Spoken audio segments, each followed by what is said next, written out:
বিসমিল্লাহির রহমানির রহিম। আফাবিল বাতিলি ইউমিনুনা ওয়া বিনি'মাতিল্লাহি হুম ইয়াকফুরুন। দরুদ শরীফ পড়েন বার মুহাম্মদ ওয়া আলি মুহাম্মদ। পাক ও পবিত্র কোরআনে মাজিদ এবং কোরআনে মাজিদের সূরা নাহলের ৮২তম আয়াত আপনাদের সামনে তেলাওয়াত করার সৌভাগ্য লাভ করেছি। যে আয়াতের খুব সহজ সরল অনুবাদ মফহুম মতলব আপনাদের সামনে এই যে এরা বাতিলের উপরে ঈমান নিয়ে আসে অথচ আল্লাহর নেয়ামতকে অস্বীকার করে। দরুদ শরীফ পড়েন বার মুহাম্মদ ওয়া আলি মুহাম্মাদের উপরে।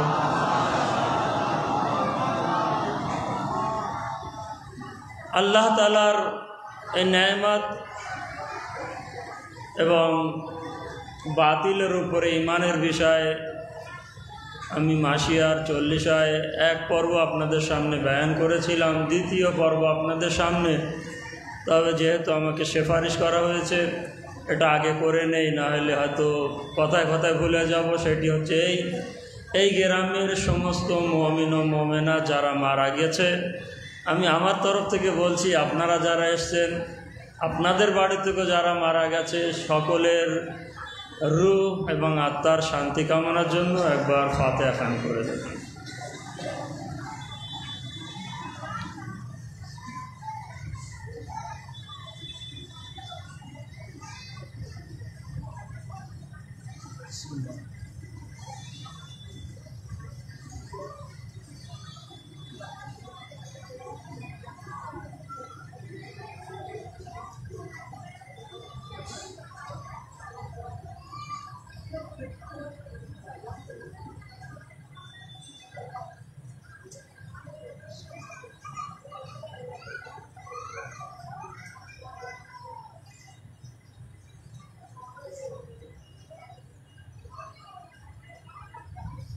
সকলে আরো একবার দরুদ শরীফ আর মুহাম্মদ ওয়া আলি মুহাম্মাদের উপরে।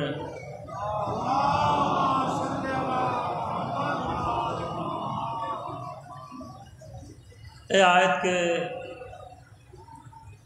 তাফসীর করার জন্য, এই আয়াতের ব্যাখ্যার জন্য আরও কয়েকটি আয়াত ইনশাল্লাহ আপনাদের সামনে তেলাওয়াত করার চেষ্টা করব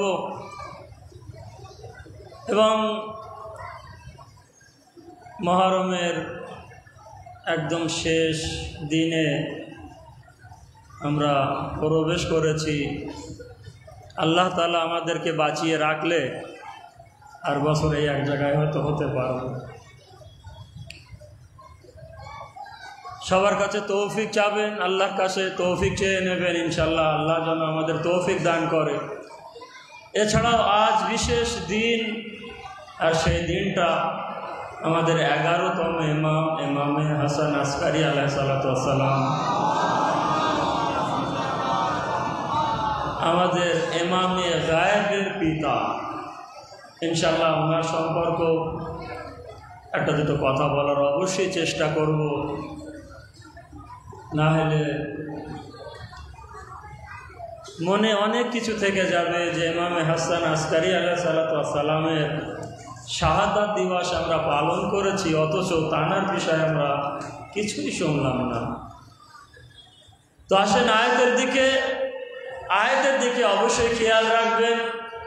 এবং আমি আয়াতের উপরে জোর দিয়েও বেশি কথা এই কারণে বলি যে আমাদের ভিতরে যত মুসলমান আছে, শিয়া হোক সুন্নি হোক, আয়াতের উপরে কারোর কোনো সন্দেহ থাকে না, আয়াতের উপরে সন্দেহ করতেও পারে না। এই কারণে আয়াতের উপরে বেশি জোর দিয়ে কয়েকটি আয়াত পড়ে, তো প্রথম আয়াত আমি এটা পড়েছি যে আফাবিল বাতিলে ইউমিনুন, এরা কি বাতিলের উপরে ঈমান নিয়ে আসে আর আল্লাহ তাআলার নেয়ামতকে অস্বীকার করে, কুফর ইখতিয়ার করে। দুটি অক্ষর কিংবা দুটি বাক্য এখানে, আর এই দুটি বাক্যর ভিতরে কায়নাতের অনেক জিনিসের রহস্য লুকিয়ে আছে, যেটা তাফসিরে অসম্ভব যে 1 ঘন্টার ভিতরে বয়ান করা যাবে। শুধু এতটুকু বুঝে নেন, আল্লাহ এটা বলতে চাচ্ছে, আমি যে জিনিসকে নেয়ামত বলছি, তোমরা সেই নেয়ামতকে অস্বীকার করছো। আর এটাই বিশাল বড় কথা, আল্লাহ যাকে নেয়ামত বলছে, আল্লাহর বান্দারা সেই নেয়ামতকে অস্বীকার করছে। আল্লাহ তাআলা যে জিনিসকে নেয়ামত বলেছে, আর আমরা জানি বাতিলের সঙ্গে হকের কোনো রকমের সম্পর্ক নেই, তো আল্লাহ তাআলা যদি আমরা মনে করি আল্লাহ তাআলার নেয়ামত, আমাদের ভিতরে যে খাদ্য খোরাকি আছে আল্লাহ তাআলার নেয়ামত, যদি এটা ধরে নেই, তাহলে পৃথিবীর বুকে আল্লাহ তাআলার নেয়ামতকে যারা অস্বীকার করেছে, আল্লাহ তাদেরকেও তো দিচ্ছে। নমরুদ, ফেরাউন, হামান, সাদ্দাদ, আবু জাহেল, আবু লাহেব, যারা আল্লাহকে অস্বীকার করেছিল তাদেরকেও দিচ্ছে। অর্থাৎ আল্লাহ তাআলার নেয়ামত যেটা আল্লাহ মনে করছে, আমরা সেই নেয়ামতকে অস্বীকার করছি। আর আমরা যাকে নেয়ামত মনে করছি, আল্লাহ এমন নেয়ামত মুমিনদেরকেও দেয়, কাফিরদেরকেও দিয়ে থাকে। দরুদ শরীফ পড়েন বার মুহাম্মদ ওয়া আলে মুহাম্মাদের উপরে। ভূমিকা বুঝতে পারছেন? আল্লাহ তাআলা এমন নেয়ামত সকলকে দেয়, তাহলে বুঝতে হবে আল্লাহ তাআলা কোরআনে মাজিদের এই আয়াতে যেখানে নেয়ামাতুল্লাহ, আল্লাহর নেয়ামতের কথা বলছে, বিশেষ বিশেষ কিছু বান্দারা পায়, আর আল্লাহ বিশেষ কাউকে দেয়, সকলকে দেয় না। আসেন আমরা দিনে 17 রেকাত নামাজ পড়ি, আর নামাজের ভিতরে 17 বার এই কথা আমরা বলি, ইহদিনাস সিরাতাল মুস্তাকিম সিরাতাল লাযিনা আনআমতা আলাইহিম।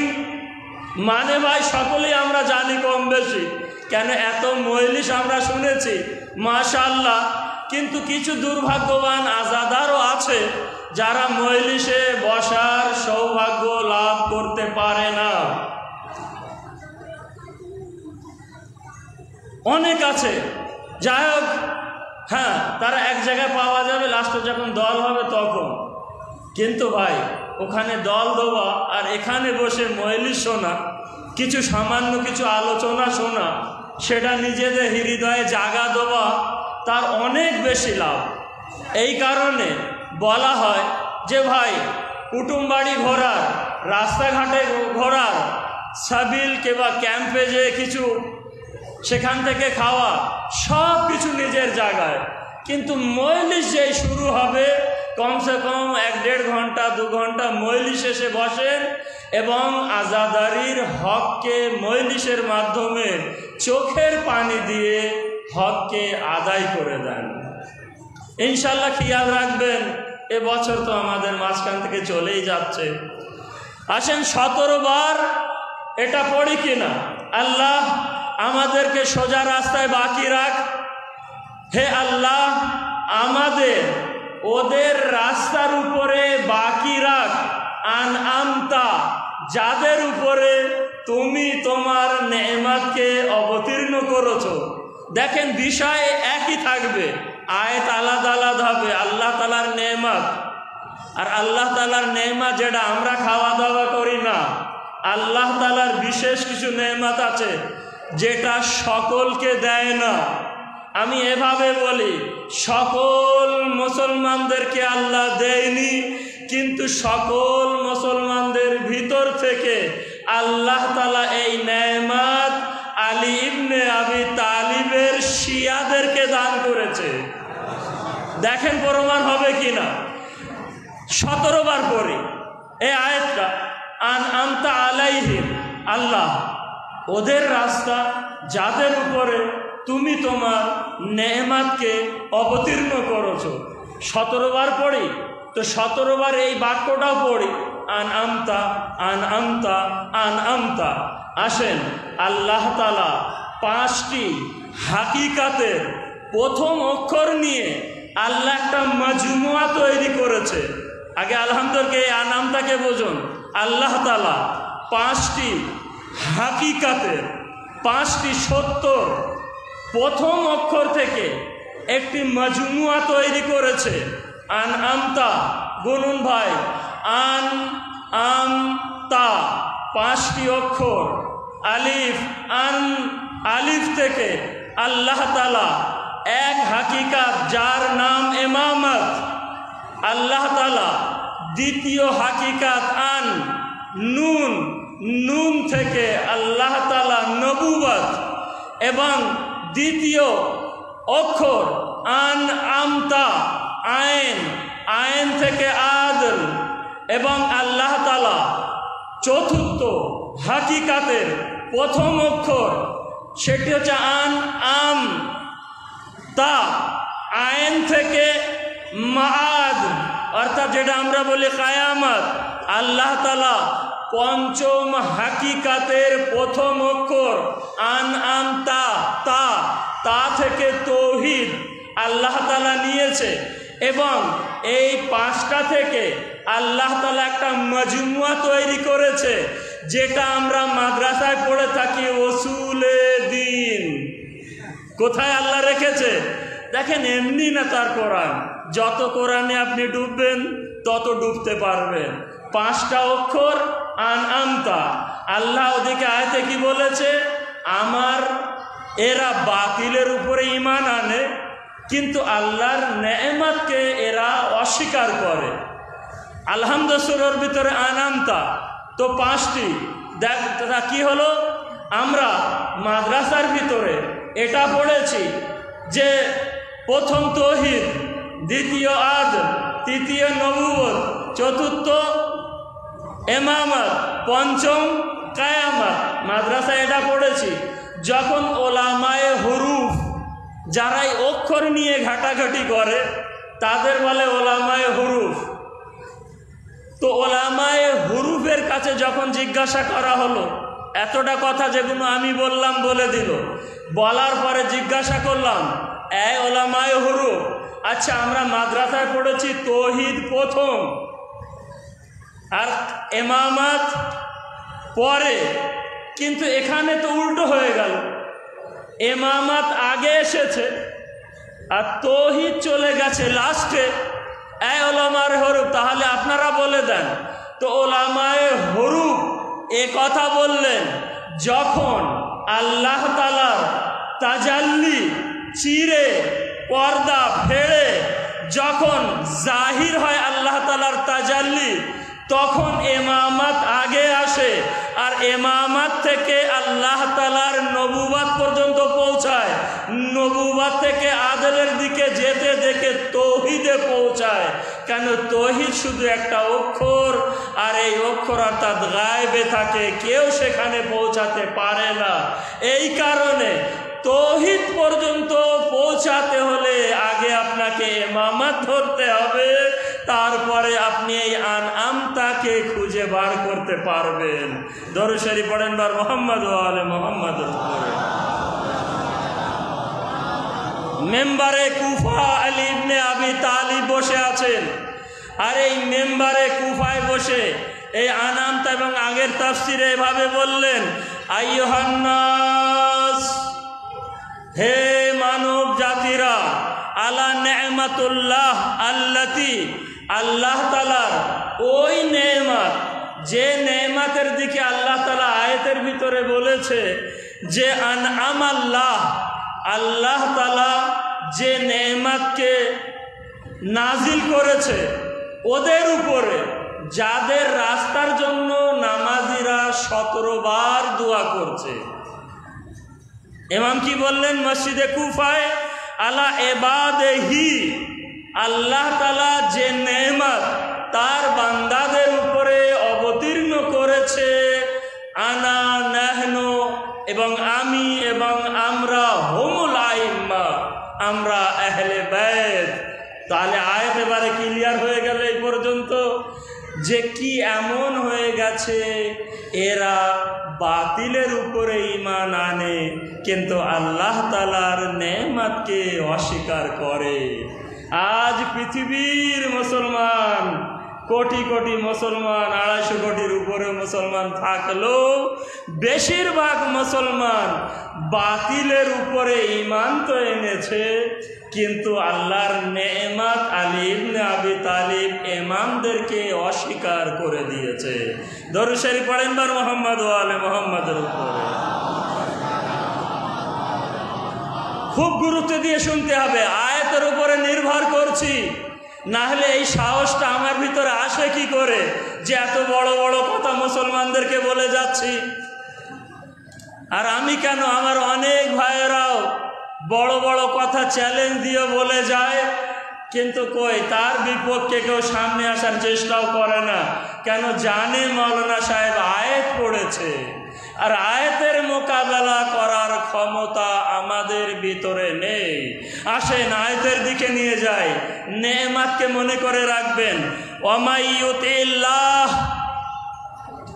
ওয়া রাসূলা, যারা যারা আল্লাহ আর আল্লাহর রসুলের এতাআত করেছে, ফাউলাইকা মাআল্লাযিনা আনআমাল্লাহু আলাইহিম, তাদেরকে আল্লাহ বলছে আমি তাদেরকে রাখবো ওই ব্যক্তিদের সঙ্গে যাদের উপরে আমি আমার নেয়ামতকে অবতীর্ণ করেছি। দেখেন একটা আয়াত পড়েছে ছোট্ট, আর সেই আয়াতকে কতটা আয়াত, আর কোরআনের মুজিজা এটা। কোরআনের মুজিজার ভিতরে একটা মুজিজা এই যে কোরআনের একটা আয়াতকে অন্য আয়াত তাফসীর করে। তাহলে প্রথমে একটা আয়াত শিরোনাম হিসেবে পড়েছিলাম, আনআমতা আলাইহিম গায়রিল মাগযুব, এখানে একটা আয়াত হয়ে গেল।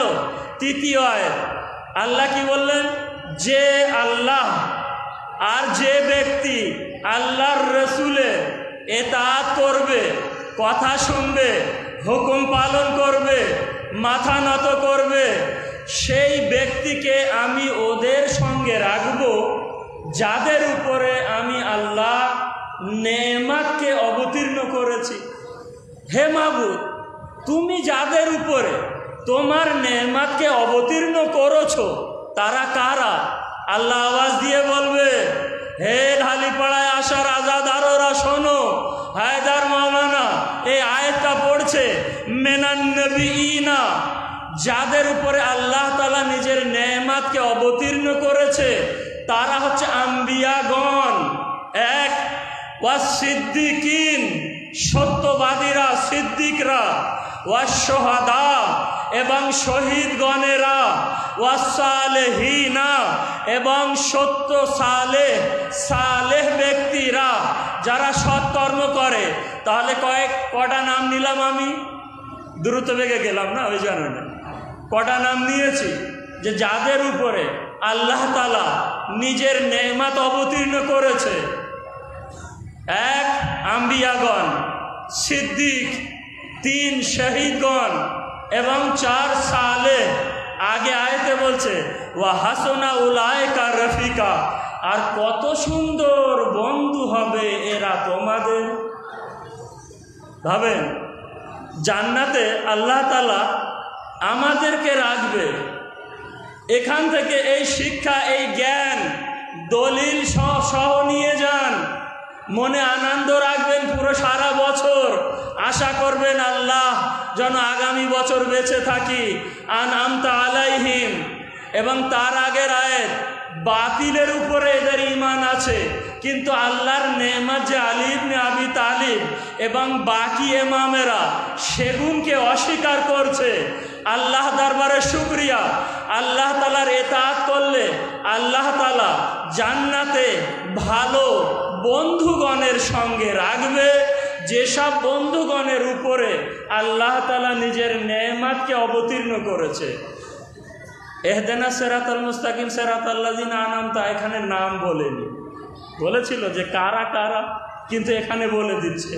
এখানে বলছে নবীদের সঙ্গে, এখানে বলছে শহীদগণের সঙ্গে, এখানে বলছে সিদ্দিকদের সঙ্গে। ভাই, কোনো মুসলমানদের কোনো রকমের ঝগড়া নেই নবীদের বিষয়ে এখানে, তাই তো? ও সামান্য এদিক ওদিকে আছে যে নবীরা ভুল করে এটা ওটা, কিন্তু নবী নবী। কিন্তু সিদ্দিককে নিয়ে ঝগড়া, সিদ্দিক কে হতে পারে? তো এখানে যদি আমি পুরো তাফসীর বলি তাহলে আমাকে হয়তো আরও 12টা আয়াত পড়তে হবে। শুধু এক কথায় বলে যাচ্ছি, যদি কোনো মুসলমানের এরপরে সন্দেহ হয় তাহলে আমি তো এলাকায় আছি, অসুবিধে নেই, তাকে বায়ান করব। সিদ্দিক একমাত্র আলী ইবনে আবি তালিব আর আলীর পরিবার, শহাদা শহীদগণ একমাত্র আলী ইবনে আবি তালিব এবং এই আলীর পরিবার। এবং পরে বলছে ওয়াসালেহীন, সালেহীন একমাত্র আলী ইবনে আবি তালিব এবং এই আলীর পরিবার। বললাম সবটা আয়াত আছে আমার কাছে। তাহলে আমাদেরকে রাখবে যাদের উপরে নেয়ামত অবতীর্ণ করেছে, নবীদের সঙ্গে জান্নাতে কোন মুসলমান চায় না?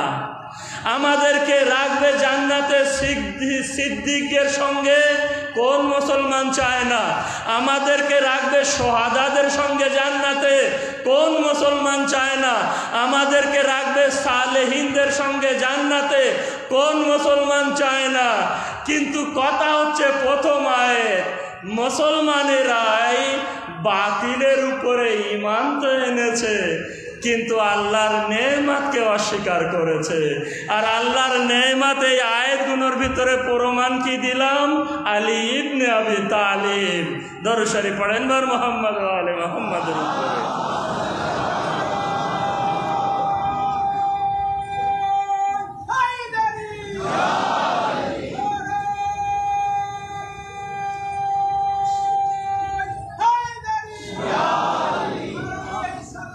ভাই, ইমামে হাসান আসকারি বসে আছেন, ইমামে হাসান আসকারি বসে আছেন। এখন ইমামে হাসান আসকারির কাছে মাওলা ঈসা নবী এটা করতো, ঈসা নবী ওটা করতো, মাওলা পাখি তৈরি করে জান দিত, রুহ দিত, জীবিতদের মৃতদেরকে জীবিত করতো। তো হযরতে ইমামে হাসান আসকারি আলাইহিস সালাম হাসতে হাসতে বললেন, রুহুল কুদুস ছিল তার ভিতরে। মাওলা স্বাভাবিক, এতক্ষণ বলে গেলে তো আমরাও বুঝতে পারবো না। মাওলা রুহুল কুদুস ছিল তার কুদরতে ঈসা নবী এমন করতো, তাহলে রুহুল কুদ্দুসের ভিতরে এত শক্তি কি করে আসলো? ইমাম হাসান আসকারি হাসতে হাসতে বললেন, শোনো আমার সাহাবীরা, আল্লাহ তাআলা যখন আমাদের 14 জনের ফুলের বাগানে ফুল ফুটিয়েছিল, রুহুল কুদুস সেই ফুল থেকে সামান্য চেকে নিয়েছিল। দরুদ শরীফ পড়েন বার মুহাম্মদ ওয়া আলি মুহাম্মাদের উপরে। অনেক সময় বিস্তারিত বলা যায় না, ছোট কথায় বুঝে নিতে হয়। তাহলে রুহুল কুদুসের ভিতরে যদি এত শক্তি থাকে, যেটা আমাদের ফুলের বাগান থেকে সামান্য ফুল থেকে মধুর মতন চেকে নিয়েছিল, তো তার বলে যদি ঈসা এত করতে পারে, আর যাদের বাগান থেকে মধুর মতন মৌমাছি ফুল চুষে নিয়েছে, তাহলে তাদের ভিতরে কত ক্ষমতা থাকে। ইনশাল্লাহ মন তাজা হয়ে যাবে, পরে ঘটনা আপনাদের বলবো। দরুদ শরীফ পড়েন বার মুহাম্মদ ওয়া আলি মুহাম্মাদের উপরে।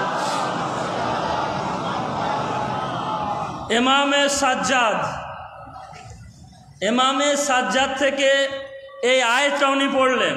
আর আয়াতটা আমরা বহুবার শুনেছি, অনেক ওলামা আমরা এখানে খুব পড়ি যে ইন্নামা ওয়ালিয়ুকুমুল্লাহ, শুধু আর শুধু।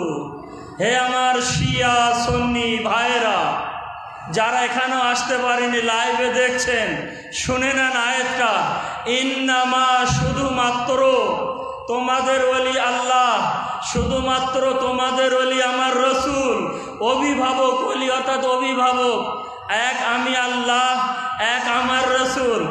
আর এই মুসলমান শিয়া সুন্নিরা শুনে রাখেন, আয়াতের ভিতরে বলছে শুধুমাত্র আমি আল্লাহ, আমার রসুল এবং ওই ব্যক্তি যে যাকাত দেয় নামাজের অবস্থায়, রুকুর অবস্থায়, ওই ব্যক্তি তোমাদের ওলি। যখন এই আয়াতটা নাজিল হয়েছিল তো ইমামে সাজ্জাদ বললেন, হাজার হাজার শত শত লোক মসজিদে নববীতে এক অপরের কিনে দিয়ে এভাবে বলছে, শোন, এখন তো কোরআন মজিদের আয়াত, এখন ওলি তিনজন এখানে, এক আল্লাহ, রসুল আর এক আলী। এখন আমরা যদি আলীকে না মানি তাহলে আয়াতকে অস্বীকার করা হয়ে যাবে আর আমরা কাফির হয়ে যাব। আর যদি মানি তাহলে আলী যেদিন থেকে গাদিরে খুমে মাওলা হবে সেদিন থেকে আমাদের কিন্তু আর খয়রিয়াত নেই। তো এক কাজ কর, এখন এখানে জাহিরিভাবে আর বলতে হবে না যে আমরা মানব না, এখানে আমরা স্বীকার করে নেই যে না, হ্যাঁ ঠিক আছে ঠিক আছে, সময় আসলে আমার কথা এটা বাঁশ দিয়ে দেবো, ঠিক আছে, সময় আসলে বাঁশ দিয়ে দেবো। কারা? ওই যে সব সাহাবীরা, মুনাফিকের আওলাদের ওখানে ছিল। তো যখন এই কথা বললেন, ইমামে সাজ্জাদ বর্ণনা করছেন যে এরপরে একটা আয়াত নাজিল হয়েছে, আর সে আয়াত হচ্ছে এই যে আল্লাহ তাআলা ইরশাদ করছেন, ইয়ারিফুনা নেমাতিল্লাহ। দেখেন, আল্লাহর নেমাত এই শব্দটা মনে রেখে রাখবেন, ইয়ারিফুনা নেমাতিল্লাহ সুম্মা ইউনকুরুনাহা। আল্লাহ তাআলার নেমাতের মারেফাত এরা রাখে। দেখেন, ইয়ালামুনা, যারা আরবি শব্দ একটু রাখে, ইয়ালামুনা জানা, আর ইয়ারেফুনা মারেফাত। জানার মারেফাতের ভিতরে কিন্তু অনেক হেরফের, জানা আর মারেফাত।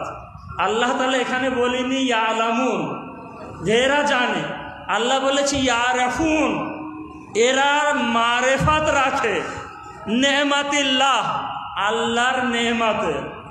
আগে প্রমাণ কি করেছি আল্লাহর নেমাতকে? আলী ইবনে আবি তালিব, আল্লাহর নেমাতকে ইমামগণ। আয়াত থেকে প্রমাণ হয়ে গেল। তো তাহলে এরা আলীর মারেফাত রাখে, সুম্মা ইউনকুরুনাহা, কিন্তু তারপরে এরা অস্বীকার করে। এই যে মসজিদে কিনে মারছিল, তার প্রমাণটা আয়াত থেকে শুনে নেন, ঠিক আছে? সুম্মা ইয়ানকুরুনাহা ওয়া আকসারুহুমুল কাফিরুন, আর এদের বেশিরভাগ সব কাফের। শোনেন, মুসলমান শুধু লা ইলাহা ইল্লাল্লাহ মুহাম্মদ রাসূলুল্লাহ পড়ে হয় না। এমন মুসলমান যদি হয় তো ইহুদিদের পা চেটে তারা খেত না।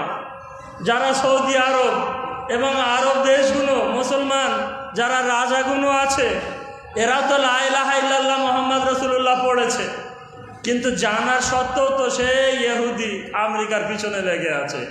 তো আয়াত কি পড়েছি, যখন এরা কিনে মেরে মেরে বলছে আয়াতের তো অস্বীকার করা যাবে না, কেন অস্বীকার করলে কাফির হব, কিন্তু আমরা আলীকে মানবই না, তখন ইমামে সাজ্জাদ বললেন এই আয়াতটা নাজিল হয়েছে যে এরা আল্লাহর নেমাত আলীর মারেফাত রাখে কিন্তু অমান্য করে, আর বেশিরভাগ লোক কাফের। দরুদ শরীফ পড়েন বার মুহাম্মদ ওয়া আলে মুহাম্মদ। তো বেশিরভাগ লোক কাফের। ইমামে সাদিক দরুদ শরীফ পড়েন বার মুহাম্মদ ওয়া আলে মুহাম্মাদের উপরে। ভাই, আয়াত পড়ছি, আয়াত কোরআনে মাজিদ, আয়াতের ভিতরে ইমামে সাদিক এই আয়াতের বিষয় বললেন, আলাম তারা, কি তোমরা কি দেখো না, এলাল্লাযিনা, ওদের দিকে, বাদদালু, যারা পাল্টে দিয়েছে, নেমাতাল্লাহ, আল্লাহর নেমাতকে। অর্থাৎ ইমামে সাদিক এই আয়াত পড়ে বলতে যাচ্ছে, তোমরা কি দেখছো না যে আল্লাহ তাআলার নেমাত আলী ইবনে আবি তালিবকে পাল্টে দিয়েছে, এরা বেশিরভাগ কাফির হয়ে গেছে। গাদিরে কুমের মাঠে এসে প্রথম বলেছিল হ্যাঁ আমরা মানব, কিন্তু আমি ওই বাক্য বয়ান করেছি না পরে বাঁশ দেবো, তো তাই করেছে। কিন্তু আল্লাহ তাআলা যেটা চায় তোমাদের বাঁশ কোনো কাজেই আসবে না। দরুদ শরীফ পড়েন বার মুহাম্মদ ওয়া আলে মুহাম্মাদের উপর। ওয়া আহাল্লু কওমাহুম দারুল বাওয়ার, এবং এরা এদের কমদেরকে ওই জাহান্নামের দিকে নিয়ে যাচ্ছে। ওয়া জাহান্নামা ইয়াসলাউনাহা, এবং জাহান্নামের দিকে ঠেলে ঠেলে নিয়ে যাচ্ছে। ইমামে জাফর সাদিক থেকে একটা রেওয়ায়েত বর্ণনা করব এই সম্পর্কে। কাল কিয়ামতের দিনে আলীর মারেফাত গাদিরে জানার পরও তোমরা মানলে না, তো পস্তাবে ওখানে কিয়ামতের দিনে। ওই যারা কিনে গুঁতো দিচ্ছিল, কিয়ামতের দিনে ইবলিসকে 70টা গোল মানে ত্বক এসব দিয়ে এবং জেঞ্জির 70টা বেঁধে টানতে টানতে নিয়ে যাচ্ছে জাহান্নামের দিকে। এখন ওদিক যাচ্ছে, এদিক থেকে ফিরে দেখে যে আমার এই পাশে আর একজনকে 120টা হাত কড়ি দিয়ে আর 120টা জেঞ্জির দিয়ে বেঁধে নিয়ে যাচ্ছে। এখন ইবলিস অবাক, সারা দুনিয়ার ধোঁকা দিয়েছি, আমার 70টা আর ওর 120টা। ইমামে সাদিক বললেন যে ইবলিস এটা দেখে অবাক হয়ে যাবে এবং ওদিকে দেখে ফেরেশতাদের বলবে হারা ভাই, আরে সারা দুনিয়া সেই আদম থেকে নিয়ে সেজদা করিনি, কিয়ামত পর্যন্ত আমি ধোঁকা দিয়েছিলাম, আর আমার এই 70টা আর ওর 120টা, এ কেরা রে ভাই, এ কেরা? তো বললে এর নাম জোফার। এখন জোফার শব্দটা ইমাম বয়ান করেছে, আর আমি বলছি যারা কিনের গুঁতো দিচ্ছিল ওরা, আর আমি বলছি যারা ওই গাদিরে কুমের মাঠে প্রথম 3 জন এসে বলেছিল বাকিন, ওই 3 শয়তান, ওরা মারেফাত রাখার পরে অমান্য করেছে। আয়াত আপনাদের সামনে, এদেরকে ওদের ভিতর থেকে একজনের নাম জোফার। ঠিক আছে, এবার বুঝতে পেরেছেন? জোফার। তো বললে এর নাম জোফার। বললে আল্লাহ, তোর নাম কি? জোফার। বলল তোর কি অবস্থায়? বলল শোন, আদমকে সেজদা করিনি, আল্লাহ বার করে দিয়েছিল। আমি আল্লাহর কাছে বলেছিলাম মাবুদ, তোমার মুমিন বান্দারা, খাস বান্দারা আলে মোহাম্মদের উপরে চড়াও করার, ধোকা দেওয়ার আমার কুদরত দাও। আল্লাহ বলেছিল এটা অসম্ভব। তো আল্লাহকে যখন আল্লাহ এটা বলেছিল অসম্ভব, এবং আমি আল্লাহর দরবারে দেখেছিলাম কুল মখলুকাতের ভিতর থেকে আল্লাহ তাআলা আলে মোহাম্মদকে বেছে নিয়েছিল, তখন আমি বুঝতে পেরেছিলাম এদের মর্যাদা আলাদা। এই কারণেই আমি বুঝতে পেরেছিলাম আল্লাহ কেন বলেছে এদের উপরে তুই ধোঁকা দিতে পারবি না। তো আমি যখন এতটা বুঝতে পেরেছিলাম, আর আমি বুঝতে পেরেছিলাম, আর তোরা রসুলের আশেপাশে থাকার পরও বুঝতে পারিসনি, তো তখন এই জোফার বলবে এই অবস্থায় যদি আমি আজ পড়ে থাকি, এই 120টা আর তোর 70টা, এও তোর দোষ, এও তোর। তো বললো আমার দোষ? বললো হ্যাঁ, তুই তো আমাকে বলেছিলি তাড়াতাড়ি যা সফি পায়। ভাই তুই তো বলেছিলি আগে আগে বক্ষিণ বল, তারপরে বাঁশ দিস। তাহলে আমি বলেছিলাম, দাওয়াত আমি করেছিলাম, তুই আমার কথা শুনেছিলি কেন? আমার মেয়ের বেতে আমি দাওয়াত দেবো, যাবা না যাবা আপনার তো নাকি? শয়তান ঠিক এইভাবে শুধু জোফারকে না সবারকে বলবে, আমি দাওয়াত দিয়েছিলাম জোফার, শুনেছিলি কেন? তো আজ যখন শুনেছিলি আর ওদের কথা শোনা উচিত ছিল, শুনিসনি, তাহলে এবারে বোঝ আমার চেয়ে ডবল তোর শাস্তি। দরুদ শরীফ পড়েন বার মুহাম্মদ ওয়া আলে মুহাম্মাদের উপরে। তো শয়তানের বিষয় এখানে লম্বা চড়া আছে, আমি মোটামুটি যতটা বলার নেই তো আমি আর সেই শেষ বিষয় পর্যন্ত পৌঁছানোর চেষ্টা করছি। আসেন একবার দরুদ শরীফ পড়েন বার মুহাম্মদ ওয়া আলে মুহাম্মাদের উপরে। আসেন ভাই, আয়াত আপনাদের সামনে, আয়াতে কোরআনে মাজিদের আয়াত, ওয়ালা তালবিসুল হাক্কা বিল বাতিল, ওয়ালা তালবিসুল হাক্কা বিল বাতিল, বাতিলের মাধ্যমে হককে ঢেকে দিও না, একদম পরিষ্কার কথা। ওয়া তাকতুমুল হাক্কা, এবং হককে লুকিয়ে দিও না। ওয়া আনতুম তা'লামুন, এই অবস্থায় যে তুমি জানো। অর্থাৎ হে শিয়া সুন্নি আমার মুসলমান ভাইরা, তুমি যদি জানো আলী হক, তো হককে চেপে রেখো না। তুমি যদি জানো আলী হক, তো আলী যদি হক থাকে তো হককে বাতিলের মাধ্যমে তুমি কাপড় দিয়ে ঢেকে দিও না। আমি আয়াত পড়েছিলাম, আফাবিল বাতিলে ইউমিনুন, কি তোমরা বাতিলের উপরে ঈমান এনেছো আর আল্লাহর নেয়ামতকে অস্বীকার করে দিয়েছো। দরুদ শরীফ পড়েন বার মুহাম্মদ ওয়া আলে মুহাম্মাদের উপরে।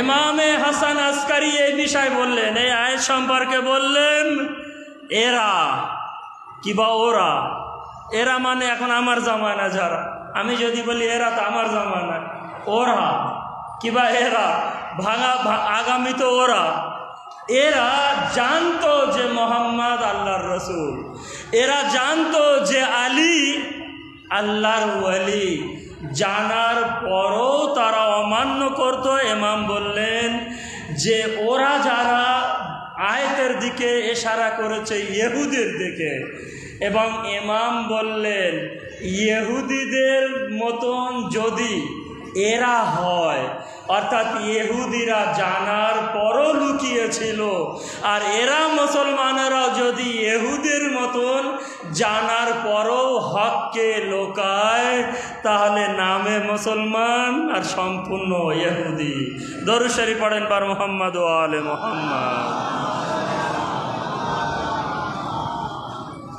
আসেন আরও তিনটে আয়াত শুধু এবারে অনুবাদ করব, ব্যাখ্যা দেবো না, তারপরে বাকি ঘটনার দিকে নিয়ে যাব। সেটি হচ্ছে এই ওয়াইজ কিলা লাহুম,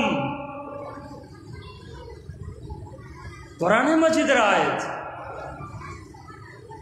আমেনু বিমা আনজালাল্লাহ কালু নুমিনু বিমা উনজিলা আলাইনা ওয়া ইয়াকফুরুনা বিমা ওয়ারাহু হুয়াল হক।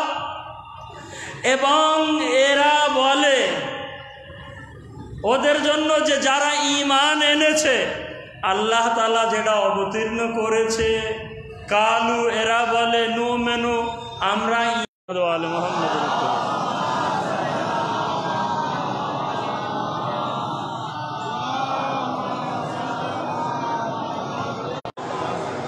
জায়গা সামনে জায়গা না,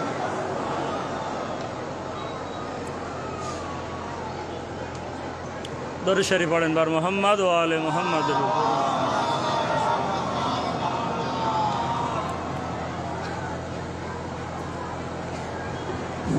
আর একবার দরুদ শরীফ বার মুহাম্মদ ওয়া আলে মুহাম্মাদের উপর। তো এই যে আয়াতটা আপনাদের সামনে শোনালাম, আরো পরে আরো একটা দুটো আয়াত আছে। এই আয়াতের তাফসিরে পয়গম্বরে ইসলাম বলেছিলেন, মাশারান নাস আনা সিরাতুল মুস্তাকিম, হে মানব জাতিরা, আনা মানে আমি, সিরাতে মুস্তাকিম, আল্লাজি আমারা বিইত্তিবাইহি, আল্লাহ তাআলা যার আদেশ করেছে, যাকে স্মরণ করতে হবে, ইত্তেবা করতে হবে, সুম্মা আলী, এবং আমার পরে সিরাতে মুস্তাকিম আলী ইবনে আবি তালিব, আমার পরে সিরাতে মুস্তাকিম আলীর সন্তানেরা। আয়াতটা কি ছিল ভাই? আয়াতটা খুবই গুরুত্বপূর্ণ আয়াত, এবং এই আয়াতের ভিতরে যেটা আছে সেটি হচ্ছে এই যে কুল হাযিহি সাবিলি, দরুদ শরীফ পড়েন বার মুহাম্মদ ওয়া আলে মুহাম্মাদের উপরে। কুল আমার হাবিব হাজেহি, হাজেহি অর্থাৎ যারা আরবি কমসে কম আমার মৌলানা বেলা আছে হাজা কিংবা হাজেহি, যখন এই এশাটা আরবিতে করা হয় তো সামনে কোনো জিনিস থাকে তার দিকে আঙুল দিয়ে দেখাই এই। আমি যদি বলি এই আর আমার নিচে যদি মাইক না থাকে বলো না মাওলানা কি বাবা, আঙুল দিয়ে দেখাচ্ছে আবার কিছু নেই, এই কথা তো সবাই বলবে। আয়াতের ভিতরে কি বলছে? কুল এ আমার হাবিব বলে দাও, হাজেহি মানে এই আমার রাস্তা। তো নিশ্চয় রাস্তা সামনে ছিল, না থাকলে কোন দিকে ইশারা করে রসুল বলেছে? এবং আদু এলাল্লাহ, যার মাধ্যমে আমি ডাকি, আলা বাসিরাতিন এবং বাসিরাত চেতনার সহিত, আনা আমি, ওয়া মানিত তাবাআনি এবং ওই ব্যক্তি যে আমাকে স্মরণ করেছে। পয়গম্বর ইসলাম বললেন আমি সিরাতে মুস্তাকিম, আর যে আমাকে ইত্তেবা করেছে অর্থাৎ আলী ইবনে আবি তালিব সিরাতে মুস্তাকিম। আর এরাই হচ্ছে আল্লাহ তাআলার নেয়ামত। আর এই নেয়ামতকে যদি কেউ অস্বীকার করে জাহান্নামের জন্য রেডি হয়ে যান। দরুদ শরীফ পড়েন বার মুহাম্মদ ওয়া আলে মুহাম্মাদের উপরে। যাই হোক, অনেক কথা হয়তো বলে ফেললাম এবং ইমামে হাসান আসকারী আলাইহিস সালাতু ওয়াস সালামের বিষয়ে কয়েকটা রেওয়ায়েত আপনাদের সামনে বয়ানও করেছি এবং ইমামের এই রেওয়ায়েতটা হলো আমি পড়বো, কিছু করার নেই। আজ শেষ মজলিস, আর আমি জানি দুটো দুটো মজলিস হলে আমরাও মজলিস শুনি, দুটো দুটো মজলিস হলে মাজা টাজা ব্যথা করে, কিন্তু কি করবেন, একটুখানি কষ্ট করে শোনেন, একটু চোখের পানিও ফেলবেন, তারপরে এখান থেকে সবাই যাব এবং হয়তো অনেক কথাও আমরা বলে ফেলবো যে এবারকার মতন শেষ হয়ে গেছে। তো শেষ বেশ ইমামে হাসানে আসকারী আলাইহিস সালাতু ওয়াস সালামের দরবারে বসে আছে এবং রেওয়ায়েত মোহাম্মদ বিন ইয়াহইয়া ও আবু দাউদ বর্ণনা করেছে এবং আবি শোয়েব এবং ইসা এবং অনেক লোক সেখানে আছে। তো ইমাম বসে আছেন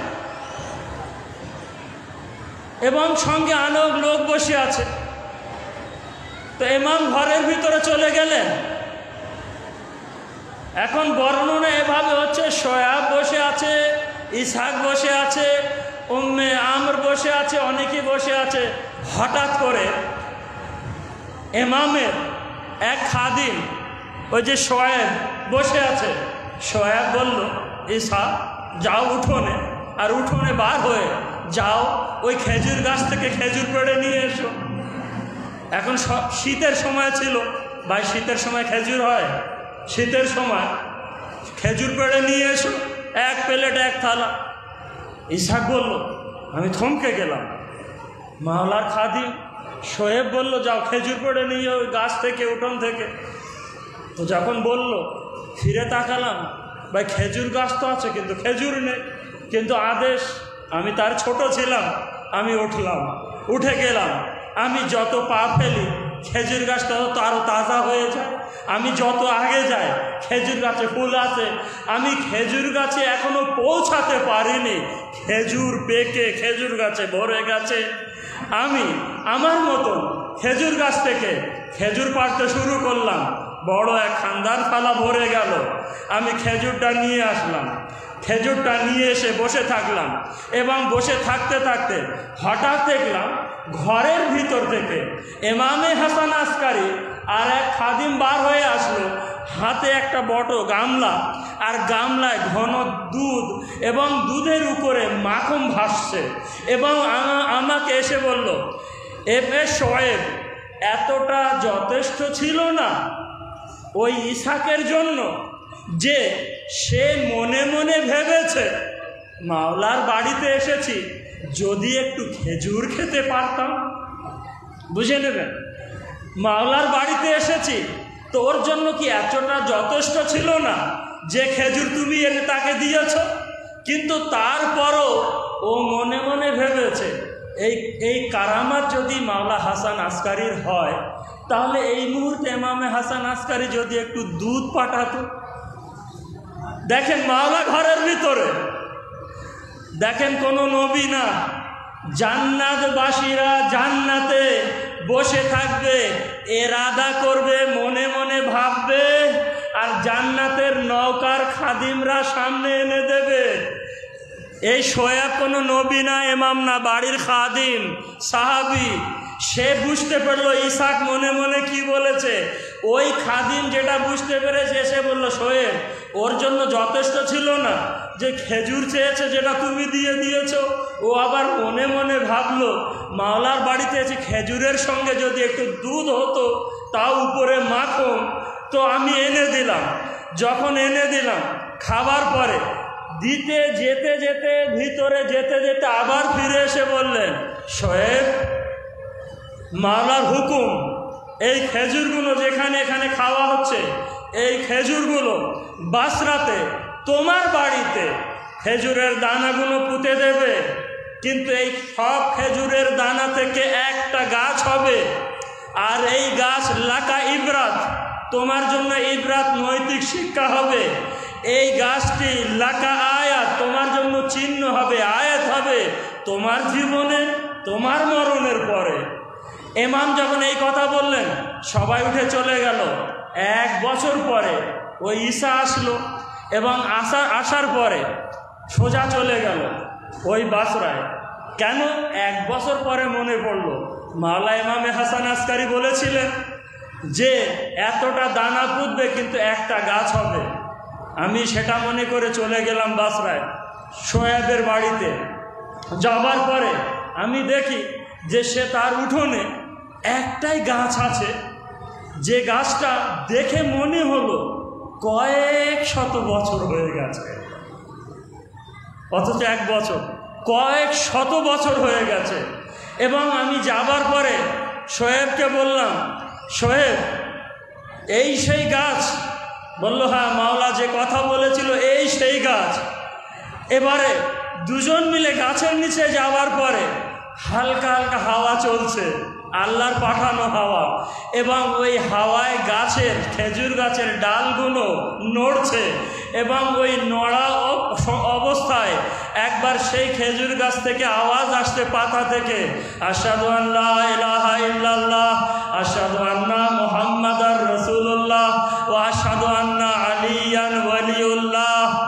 একবার ইসহাক শোয়েবের হাত ধরে বলল, এ শোয়েব, এই গাছে কি কোনো মুমিন জিন প্রবেশ করেছে, না আল্লাহর ফেরেশতা প্রবেশ করেছে? বলল, এ ইসহাক, না এই গাছের ভিতরে কোনো মুমিন ফেরেশতা, না কোনো মুমিন জিন, কেউ আসেনি।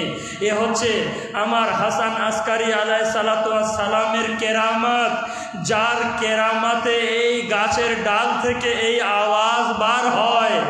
এবং তুমি আশ্চর্য হয়ে যাচ্ছ, এর আগে আরো অনেক জিনিস, আশ্চর্য জিনিস ঘটে গেছে। দরুদ শরীফ পড়েন মুহাম্মদ ওয়া আলে মুহাম্মাদের উপরে। এর চেয়ে আরো বেশি আশ্চর্য জিনিস। হাত ধরলেন শোয়েব, এর চেয়ে আশ্চর্য জিনিস? বলল, হ্যাঁ। তোলেন মাথা আমার দিকে উঠে মাথা উঁচু করে দেখতে হবে, গুটিয়ে বসে থাকলে কিছু বুঝতে পারবেন না। একবার বললেন, এসে আশ্চর্য জিনিস? বলল, হ্যাঁ। বলল, সেটা কি? বলল, পঞ্চম ইমাম মোহাম্মদে বাকির নিজের বিশেষ সাহাবী জাফরে নখঈকে 60,000 হাদিস বর্ণনা করেছিলেন, মুখস্থ করে নিয়েছিলেন, এবং বলেছিলেন, এ জাবির, তুমি এই 60,000 হাদিসের ভিতর থেকে 20,000 হাদিস অবশ্যই বয়ান করবে, আর বাকি 20,000 হাদিস তোমার ইচ্ছা বয়ান করতেও পারো, নাও করতে পারো। আর বাকি 20,000 হাদিস খবরদার বলবে না। কেন? সেগুলো বললে আল্লাহ তাআলার বান্দাদের ভিতরে সহ্য করার ক্ষমতা নেই। এখন জাবিরে জাফি সেগুলো শোনার পরে কয়েক সপ্তাহ পরে আসলেন, মাওলা এই বুক ফেটে যাচ্ছে। বুঝতে পেরেছেন? মাওলা এই বুক ফেটে যাচ্ছে। সহ্য করে রাখতে পারছে না, তাহলে বুঝুন কেমন কেমন হাদিস হতে পারে।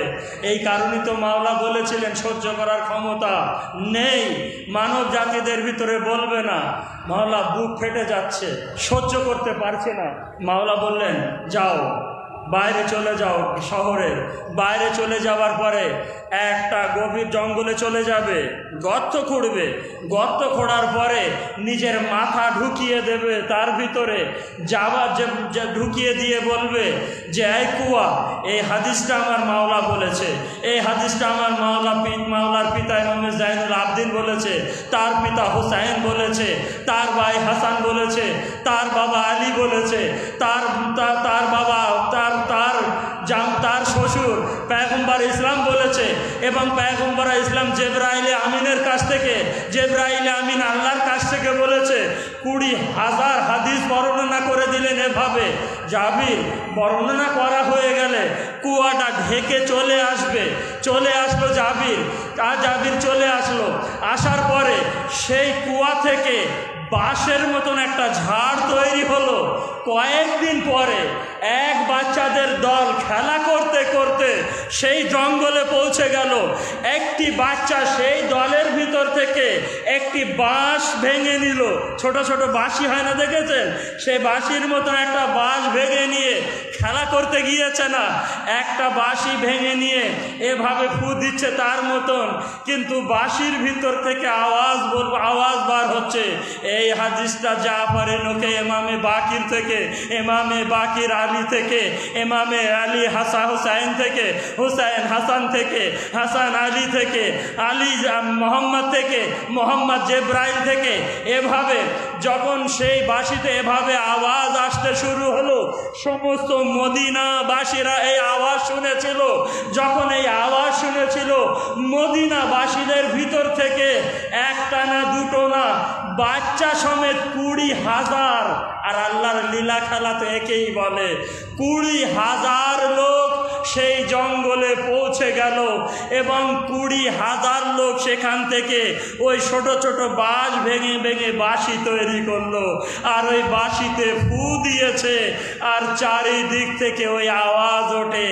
এই হাদিসটা জাফরি নকি ইমাম থেকে, ইমাম থেকে, এবং এভাবে 20,000 হাদিস বয়ান করেছিল সেই বাঁশিরা।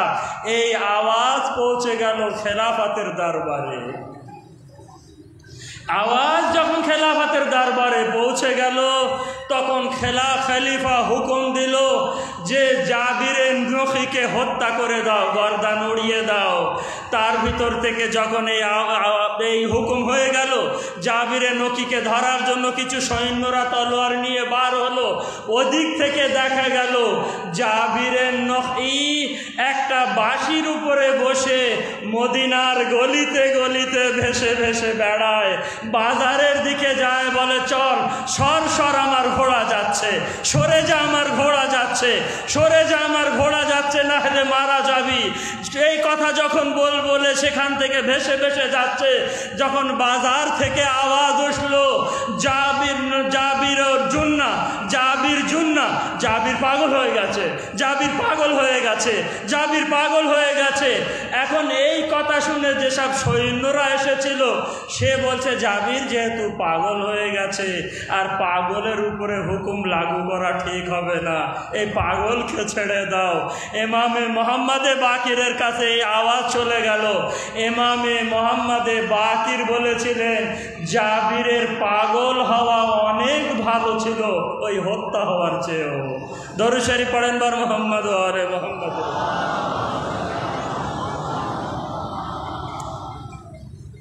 আশা রাখি আপনাদের সময় আমি নষ্ট করিনি, কিছু নিতে পেরেছেন, কিছু দিতে পেরেছি। যেহেতু সময় আর আমাকে অনুমতি দিচ্ছে না যে বেশি আমি যাব,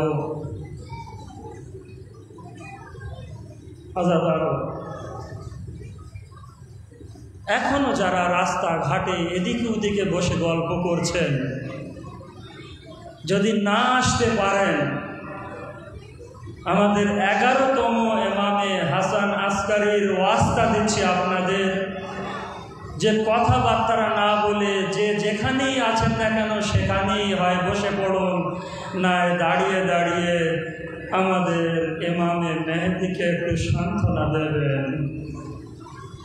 এরপরও যদি কেউ রাস্তাঘাটে এদিকে ওদিকে বসে গল্প করে তার উত্তর আমাকে দিতে হবে না, ইনশাল্লাহ কিয়ামতের দিনে ইমামে মেহেদীকে দেবেন।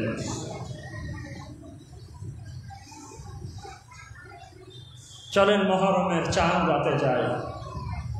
চাঁদ রাতের দিনে এই শিয়ারা এই খালি মাথায় এত গরমে বসে আছে, কি করে বুঝতে পারে আজ মুহররম?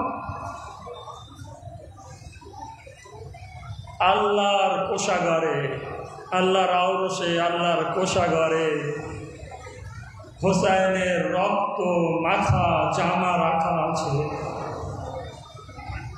খুব পারবেন যদি আমার কথা শোনেন, আমার কথা বোঝেন, একটু চেষ্টা করবেন।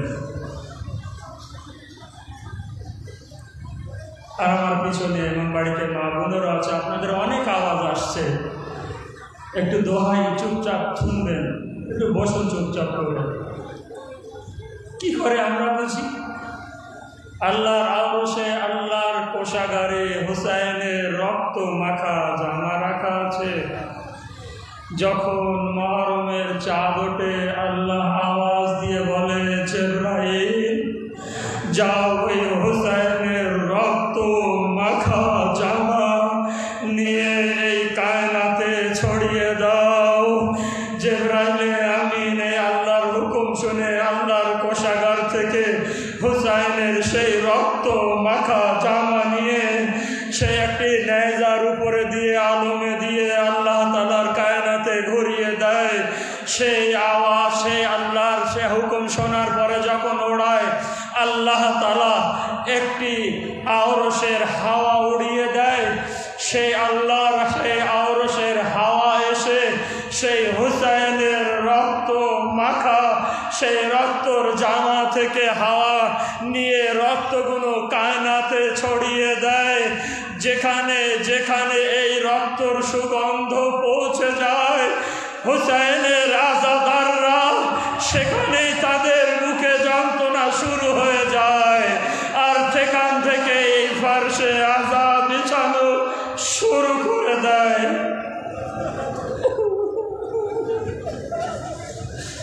ভাই, আমার কাছে বাক্য ছাড়া কিছু নেই যে এর চেয়ে কিছু দেবো।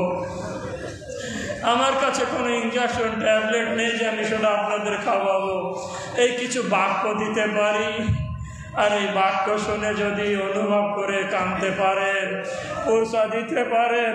কেন বিশেষ করে আজ আমরা জানি আমাদের আকীদা, আমার বিশ্বাস, আমাদের মা জননী ফাতেমা থেকে নিয়ে সবাই আসে, কিন্তু আজ বিশেষ করে আমাদের যুগের ইমাম এসেছে।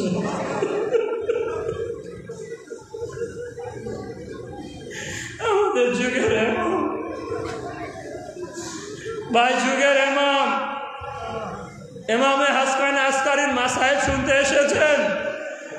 তাহলে আমার দিকে ফিরে যদি লজ্জা না লাগে আমার দিকে ফিরবেন, হয়তো আমার দিকে কান্না আসতে পারে। আর যদি মনে হয় না, তাহলে তাবুতগুলোর দিকে ফিরবেন। আমার ডান সাইডে তাবুত রাখা আছে, এদিকে ফিরবেন এবং একটুখানি মনে করবেন যদি আমি সামাররা থাকতাম।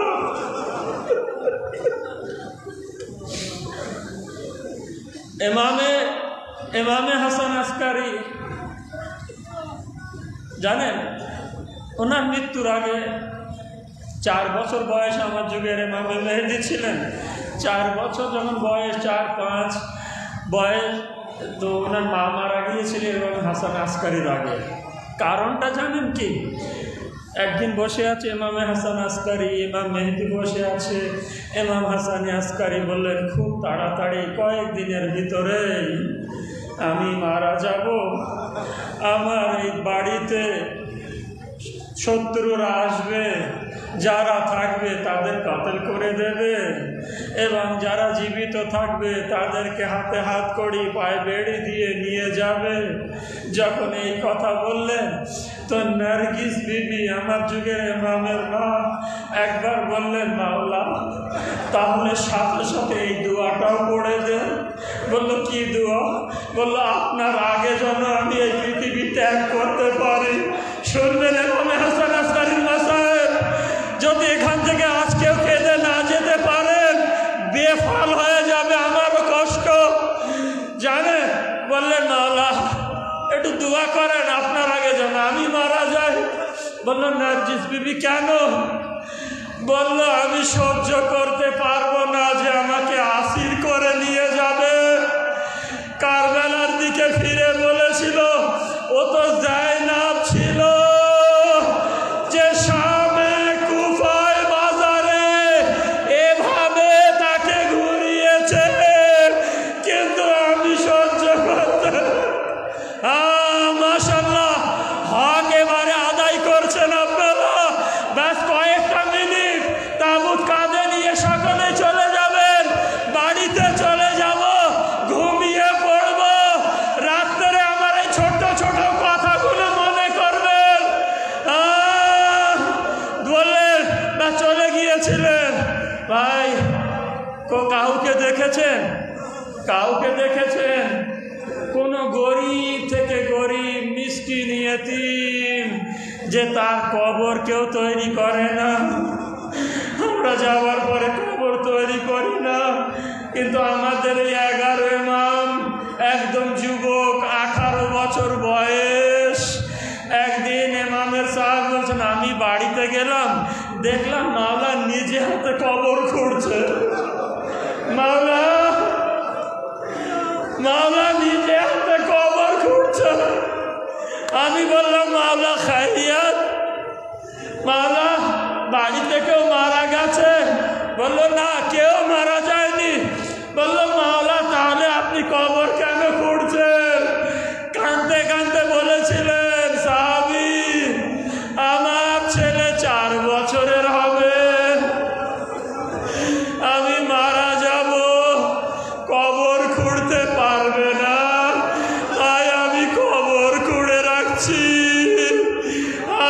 ইমামকে বিষ দেওয়া হয়েছিল 1ম তারিখে মাসের এই 8 দিনে।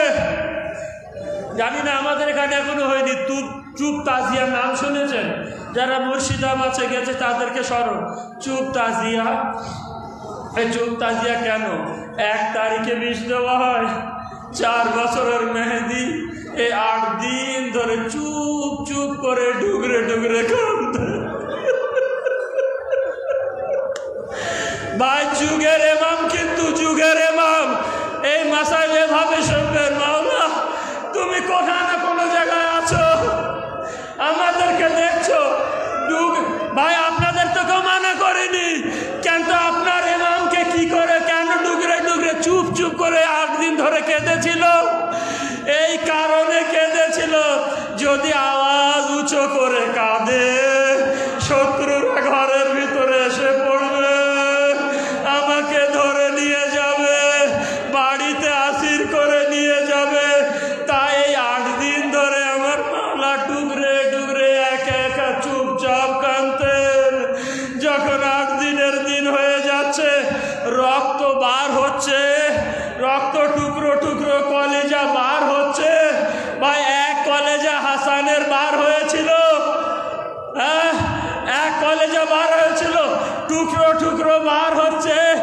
4 বছরের মেহেদি বসে বসে নিজের বাবার টুকরোগুলো হাত দিয়ে এভাবে দিচ্ছে, এভাবে। কলেজা থাকে যদি শোনেন মাসায়েব, যদি এখানে পাথর না থেকে তাহলে পাথর গলে যাবে। একবার হাতে নিয়ে 4 বছরের ইমাম মেহেদি এভাবে নিয়ে হাতে উঁচু করে কারবালার দিকে ফিরে বলেছিল, কাশ আমার যদি একটু হুসাইনের মতন বোন জায়নাব হতো।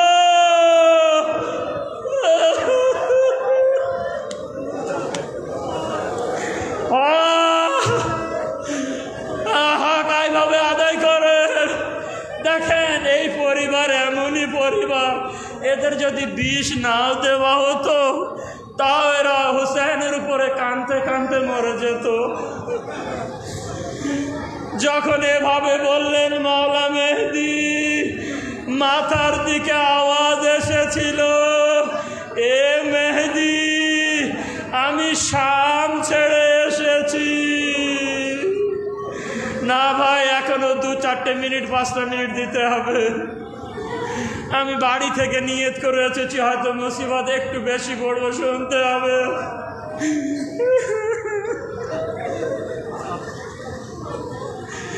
কত লোক গত বছর এখানে ছিল কিন্তু আজ তারা নেই। আমরা আছি, হয়তো আগামীতে ঢালিপাড়ায় আসতে পারবো না। আর আমরা জানি আমাদের এলাকায় শেষ অনুষ্ঠান, শেষ আজাদারি। একটু কেঁদে নিন, কেন এই কান্নার ফলাফল অবশ্যই পাবেন। হ্যাঁ, আপনাদের কেউ মারছে না, সাকিনাকে মেরেছিল কাঁদলে, আপনাদের কেউ মারবে না। যুগের ইমাম মেহেদী আলাইহিস সালাম যখন এভাবে বলেছিলেন, ইমামে মেহেদী নামাজ আদায় করেছিলেন, ভাই গিয়েছিলেন ইমামে হাসান আসকারীর অন্য ছেলে জাফরে কাযযাব যাকে বলা হয়, ইমামে মেহেদী গেলেন, সরিয়ে দিলেন। ইমামে মেহেদী সরিয়ে দিয়ে নামাজ আদায় করলেন। চারিদিকে শত্রুরা দাঁড়িয়ে আছে, নামাজ শেষ হবে, ইমামে মেহেদীকে ধরে নেব, হত্যা করে দেব। ইমামে মেহেদী শেষ তাকবীর দিয়েছিলেন, গায়েব হয়ে গিয়েছিলেন।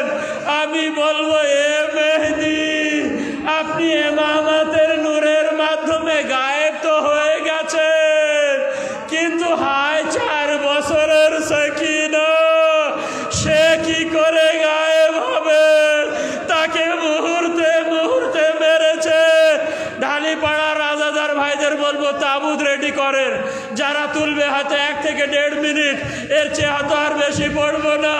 কেন আমরা সবাই দেখব আমাদের সামনে তাবুত তুলবে। ভাই, আপনাদের কাছে একটা অনুরোধ করব, তাজিয়া তো আমরা তুলতে পারিনি, কমসে কম নয়া না পড়ে এই 1টা মিনিট এখান থেকে ওই পুক পর্যন্ত যাবেন, যদি মানতে পারেন সম্ভব হয়। চুপ করে ইমামে মেহেদীর সুন্নত শেষ মুসিবতে